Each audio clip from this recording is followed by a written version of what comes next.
ក្នុងពិភពវិស័យអចលនទ្រព្យកំពុងតែផ្លាស់ប្ដូរពីមួយថ្ងៃទៅមួយថ្ងៃលឿនជាងអ្វីដែលយើងធ្លាប់គិតទុក 24A មិនត្រឹមតែជា platform ដែលអាចឲ្យយើងដាក់អចលនទ្រព្យទិញឬជួលប៉ុណ្ណោះទេ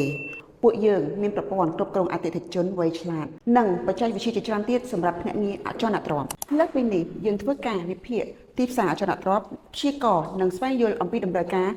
នៅថ្ងៃអនាគតឥឡូវនេះ 24A បានដាក់ឲ្យដំណើរការ AI Property Insight គឺជាបច្ចេកវិទ្យាវៃឆ្លាត AI ដំបូងគេបង្អស់នៅប្រទេសកម្ពុជាគ្រប់អចលនទ្រព្យទាំងអស់ដែលបានដាក់បញ្ចូលក្នុង platform 24A របស់យើងខ្ញុំមិនថា condo ផ្ទះ villa ឬផ្ទះអាជីវកម្មបច្ចេកវិទ្យា AI របស់យើងនឹង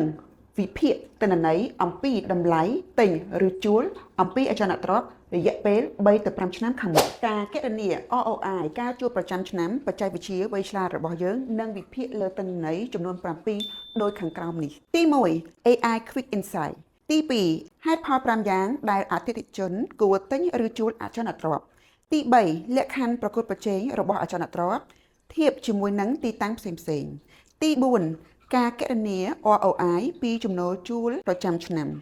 ទី5ការវិភាគអំពីតម្រូវការនិងការវិវត្តទីផ្សារក្នុងស្រុកទី6វិភាគអំពីការប្រែប្រួលតម្លៃអចលនទ្រព្យក្នុងរយៈពេល3ទៅ5ឆ្នាំខាងមុខទី7បង្ហាញអំពីឱកាសសម្រាប់អតិថិជន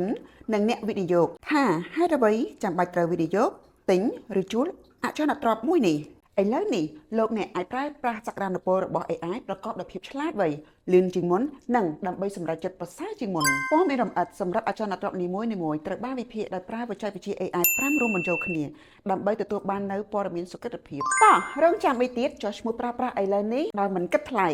រាល់ព័ត៌មានលម្អិតបន្ថែមសូមធ្វើការទំនាក់ទំនងមកក្រុមការងារ 24h.rental